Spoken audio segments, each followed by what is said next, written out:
kes meist ei tahaks välja paista ilusam ja noorem ja Ilukliinikus VIP Medicum pakutakse nüüd uut noorendavat protseduuri. See on veel eriti kiire protseduur, aga selle protseduuril on nii keeruline nimi, et mina seda ütlema ei hakka. Julia, mis protseduuriga tegemist on? Carboxyteraapia on siis meie uus protseduur, millega me alustasime siis juunikuust ja nüüd võime juba rääkida, et esimesed tulemused on. Et see on nagu uus protseduur selles mõttes, et Eesti turu peale seda keegi ennem ei ole pakkunud ja nüüd me oleme alustanud sellega esimesed. Ja protseduur on lihtne ja see on üks mesoteraapia liikidest. Naha alla viiakse mitte toitaine kokteil, vaid siis süsinikdioksiid. Ja protseduuri kestvus on tõesti 15–30 minutit, kui kehast rääkida, et protseduuril ei ole ka taastumise aega. Kuidas see protseduur läbi viiakse, et te kasutate süstalt, aga see ei ole nüüd tavapärane süstal? See on karboksipeen, et selline süstal, kuhu otsa pannakse siis mesoteraapia nõel ja läbi selle läheb gaas siis naha alla. Kas seda protseduuri saab kasutada ainult näol või ka kehal?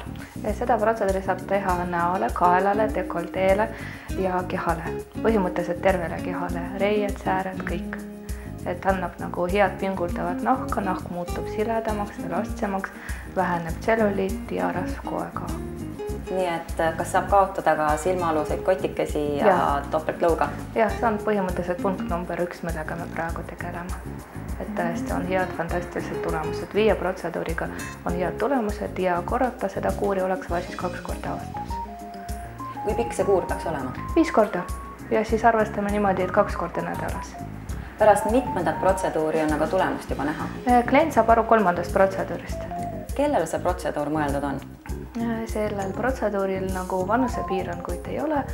Omad vastunäidustused küll on, aga sellele eelneb tavaliselt konsultatsioon, et seal saab selgeks, et kas protseduur on näidustatud või mitte. Edukalt ravib tegelikult ka psoriaasi ja alopetsiat. Kas seda protseduuri saab kombineerida ka teiste protseduuridega, et saavutada parim tulemus? Saab küll, meil on eraldi välja mõeldud ka paketid, kus on sees lasernoorendamised pluss karboksiteraapia ja ka myostimulatsioon ja karboksiteraapiad ja neid paketid praegu hea hinnaga, soodushinnaga ja täitsa olemas. Et kombineerimegi nagu mesoteraapiaga, myostimulatsiooniga ja lasernoorendamisega. See süstal nüüd nii-öelda, mida siin protseduuris kasutatakse, ei ole just tavapärane süstal. Mis tunne oli nüüd, kui see nägu puudutas? No süstimine iseenesest ei olnud üldse valus. Ma ootsin isegi hullemat. Kas oli nagu natukene valus, et sipelgad nagu jooksid või? Pigem nagu sipelgad või sääsehammustus, et hetkeks selline korraks. Aga kui see gaas sisse tuli, siis nagu pea läks korraks raskeks. Ja mis tunne nüüd peale protseduuri on? No praegu tunnen ennast väga hästi. Kõigile protseduuridele nagu alati meie kliinikus eelneb konsultatsioon ja 15-minutiline konsultatsioon on tasuta. Kõik, kes tahavad näha ja proovida karboksiteraapiat, on oodatud Ilumessile 4.–6. oktoober.